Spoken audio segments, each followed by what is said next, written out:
What's up, subscribers of the Card of the Brown YouTube channel, or just casual viewers who are thinking about subscribing? In this video, we're going to be reacting to Why Don't Young People Understand Socialism? This is a clip concerning Jordan B. Peterson, the Canadian psychologist and YouTube lecturer and potential provocateur concerning, at least he's a provocateur in some circles. He's regarded that way. And so, yeah, I guess let's just watch the clip. Do you think Americans truly understand the history of socialism and actually what it is? As you've gone around, I know you've had, when you speak to not just college campuses, you've been to events around the world. I think 250,000 people you've spoken in front of. I mean, people are unbelievably ignorant about history. And I mean, I would include myself in that, you know. I mean, I know what I know about the history, say, preceding the 20th century is very sketchy. It's embarrassingly sketchy, you know. And what young people know about 20th century history is non-existent, especially about the history of the radical left. We know a little bit about Hitler, almost nothing know? about the Soviet Union. They're never taught anything about it. So why would they be concerned about it? And you know, for many of the people in the audience, you know, you're old enough so that the fall of the Berlin Wall was, well, that was part of your life, you know. That was really the end of the Second World War, let's say, in a technical sense, and it was very meaningful. But that's a long time ago. There's been a lot of people born since then, and it's ancient history. And we don't have that many good, bad examples left, you know. There's North Korea, there's Venezuela, but we're not locked tooth and nail in a war with, you know, in a proxy war or in a Cold War with the Soviet Union.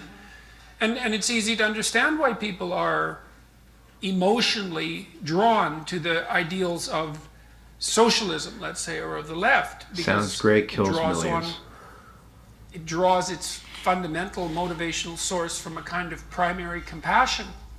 And that is always there in human beings. And so that proclivity for sensitivity to that political message will never go away.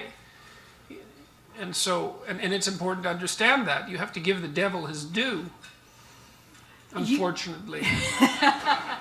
You've also said that people aren't as resentful at the success of others as we might think. And I think as you watch a lot of people being interviewed today, and you watch some of the students being interviewed, you saw some of the ones up here, you hear people talking a lot about inequality, but you say they really aren't as resentful as we might think, as long as they don't think the game is fixed. Yes, well, that's certainly the case. Well, first of all, I mean, if you look at the psychological literature, to the degree that it's accurate, which is difficult to ascertain often, people report far more prejudice against their group than against themselves. Yes. So that's quite an interesting phenomenon as far as I'm concerned. So the amount of white people that hate themselves. There's a tendency for people to exaggerate the degree to which the group they belong to is currently suffering from generalized oppression. They've been relatively free of it themselves. I also think that fairness is an absolutely essential, and perceived fairness is an absolutely essential component of peace, because people can tolerate inequality, so to speak, or even revel in it, let's say, if they believe that the unequal outcome is deserved. I mean, look at how people respond to sports heroes. You know, no one goes to a sports event and boos the star. Nobody hates LeBron James because he's the best. Is paid they hate it for other reasons. Better and attracts the lion's share of the attention. Hopefully not in too narcissistic a manner. People can celebrate success, but they do have to believe that the game is fair, and the game needs to be fair, because otherwise the hierarchy becomes tyrannical.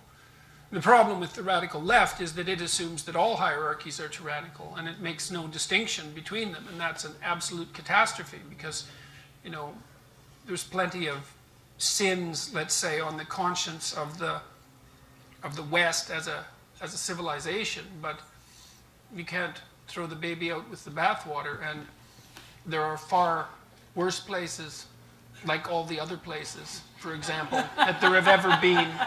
Well, it's the case, and people also don't understand that, and they also don't understand, this is something that's of particular importance, they also don't understand, and that may even characterize you in this audience, it's the knowledge of how rapidly we're making economic improvements around the world, in the developing world, for example, how fast that's happening. That is not well distributed knowledge.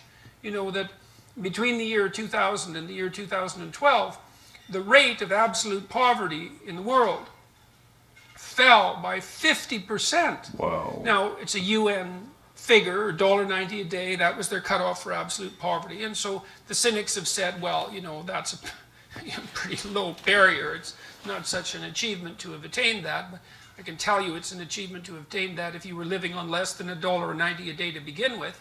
But if you look at, if you double the amount to 380 or you double it again to 760, you find the same pattern. I mean, the poor in the world are getting rich at a rate that is absolutely unparalleled in all of human history. And I think a large part of that is happening in Africa, where, by the way, here's another lovely piece of news. The child mortality rate in Africa is now the same as it was in Europe in 1952. Oh. Which is, I mean, that's an absolute miracle. It's insane that that's not front page news, right? That's within a lifetime. And the fastest growing economies in the world are also there. And so, but as you're saying, but why isn't it front page news? And when you're considering social media and how fast news and photos and all that can travel, and that young people are aficionados of all this technology, why don't they know these things? Or why aren't they computing what they see as being progress? Yes. Well, I think part of it is that things are changing so fast that none of us can keep up. Like, it's hard to keep the story updated. I had no idea, for example, that most of the world's economic news, and even a substantial proportion of its ecological news, by the way, was positive until I started to work on a UN committee about 5 years ago on sustainable economic development. And I read very widely economically and also ecologically, and realized that things were way better than I had any sense of, that these improvements had come at a tremendous rate. But you see, partly it is just that it's so new that we don't know, and we don't have a story about it. And who would be driving the communication of such things, especially given two other things. One is that human beings are tilted towards negative emotion in terms of its potency. And so, for example, people would rather, they're much less happy to lose $5 than they are happy to gain $5. We're loss averse. Or we're more sensitive to negative emotion than we are to positive emotion. And there's a reason for that. And the reason is, well, you can only be so happy, but you can be dead. Right, and I mean, that's not good. And there can be a lot of misery on the way to that end. And so we're tilted to protect ourselves, and that makes us more interested in some sense and more easily captivated by the negative than by the positive. And so that's a hard bias to fight. And then when you also take into account, and I think this is something that's worth seriously considering, because the other thing we don't understand is the technological revolution that's occurring in every form of media. No one understands it. But one of the consequences is that the mainstream media, so to speak, is increasingly desperate for attention. Right? They exist in a shrinking market with shrinking margins. Yes, to yourselves. All of the leading newspapers and magazines are feeling the pinch. Television is dead because YouTube has everything that television has, and then an incredible array of additional features. And radio is being replaced by podcasts, and so it's a very unstable time for the mainstream media. And what would you expect them to do except to do whatever they can to attract attention in whatever manner they can manage. One example of this, one very good example of this, is you may or may not know that the rates of violent crime in the United States, and actually in most places, have plummeted in the last 50 years. It's really quite remarkable. The United States is now safer in terms of violent crime than it has been since the early 60s, and that was probably the safest time there ever was. But the degree to which violent crime has been reported has increased. It's funny, the curves are almost completely opposite to one another. This is the decline in violent crime. This is the increase in the reporting of violent crime. And the reason for that is, well, people read stories about violent crime, and then, of course, they're much more likely to believe that it's on the increase. And the people who are most likely to believe that it's on the increase, by the way, are also those who are least likely to be affected by it. Because, you know, to be a victim of a violent crime, well, it helps to drink too much, but it also helps a lot to be young and male. And those aren't the people who are particularly afraid of violent crime, even though they're the ones most likely to be implicated in it. So there's technological reasons for our concentration on the negative, and they're complex. It's not easy to figure out how to combat the spiral of outrage and attention-seeking that I think is accompanying the death of our previous means of communication. No one knows how to handle that, and that's a big problem. So that clip kind of got off the rails for a bit, but what I took from that clip is what they were really saying is, why do young people not understand socialism? It's because, number one, things are actually really, really on the upward trajectory. At least if you look at the global scale. Now, there are obviously things that are going down in some ways, namely American culture. But, you know, there are, you know, if you actually look at the overall world statistics, things are getting better at a rapid rate, at least more rapid than any other time in history. And so a lot of young people, particularly in America, who have just taken their prosperity for granted, they don't realize this because the news is constantly selling fear, fear, fear. Things are bad, bad, bad. And so young people who do not have a great historical understanding of socialism, they look at capitalism as the root of all evil. And so they want to root it out and replace it with socialism, thinking that that will solve the problem. Which is, you know, it's ignorant to think that. And you know, it's the reason that young people don't see all of these, you know, these good things is because we just naturally, as they said, we like to focus on the negatives. We like to only focus on the problems, never on the positives. And you know, my view on socialism is I'm pretty hardcore against it. I mean, I consider myself to be a conservative libertarian, but I'm conservative about my libertarianism. In other words, we do need borders, we do need laws, we do need to keep checks on big business and on, you know, powers of all varieties. But my attitude generally with regard to the government is, instead of looking for more excuses to use government, we should look for more excuses to get rid of things that we don't need the government to be doing. Because, I mean, I don't know. I've always had that bent. I've also read the Gulag Archipelago Volume 1 by Alexander Solzhenitsyn.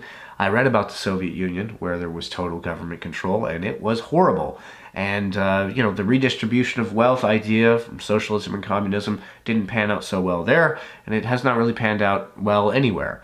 So I have a very hardcore kind of against socialism, at least broadly speaking. I read the Communist Manifesto by Karl Marx. I did a 45-minute video on it.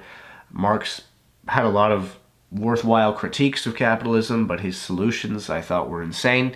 You just need to watch the video that I made in order to understand what I mean by all of that. But you know, it is like, I do understand why socialism is so popular, particularly with my demographic. I mean, I know a lot of girls in particular who like the idea of socialism because it sounds so good. It sounds like, you you know, it sounds like, yeah, give, you know, what was that famous line by Marx? It was, I can't remember what it was, but it was a great line. But a lot of things regarding Marxism and communism and socialism, it sounds really, really nice, but it just doesn't work, you know, because I think it's pretty counter to human nature for it to work. And I also think that power, absolute power, corrupts absolutely, and people who, you know, take the reins of, you know, giant governmental powers, you know, they are not able to control themselves. They think that they are wise and everyone else is beneath them, and they use power like a chimp with a machine gun. Now, with things like free healthcare and stuff, I've got real complicated views on that. On the one hand, it's like, should American healthcare be as expensive as it is? No, it shouldn't be. How is this solved? Well, some people say that that's the reason that it is so pricey is because of government involvement. Other people say no. I don't know. There does need to be serious healthcare reform, particularly in the United States. And I look at some of these other countries and some of their healthcare programs, and there are certain things that work out pretty well with them. And there are also drawbacks. But, you know, it's not that every single socialistic idea is a bad thing. It's just the trend, particularly in my generation, to embrace socialism and just socialist ideas in general is a very dangerous trend, because, you know, someone's going to come along and win. You know, people talk about democratic socialism. Someone is going to win the democratic process in America. And if we keep on ceding all these different powers and responsibilities to the government, someone's going to come along, win that democratic process, and they're going to inherit all of the powers that we have ceded to the executive branch and just to the government as a whole. And that person may very well be a man or a woman of violence. And on that day, the people on the right will not be happy, as will the people on the left not be happy either. And so I have a very severe distrust of talk of socialism due to what I've read. And what they said in that clip there, I think is pretty accurate as to why people in my generation are all of a sudden very interested in socialism. It's because we quite literally have not really done any reading concerning it. Our understanding of socialism is based on the rhetoric of Bernie Sanders and Alexander Ocasio-Cortez, both people that also don't seem to be very well read on the history of socialism and its very severe, dangerous consequences. But anyways, ladies and gentlemen, those are my thoughts on the clip. Now I want to know what you thought of it. Did you like it? Did you hate it? Leave whatever thoughts or comments you may have in the comment section below. And as always, ladies and gentlemen, if you like this video, please like it and subscribe. Tell your friends about the channel. And always remember, just because something is popular doesn't make it true.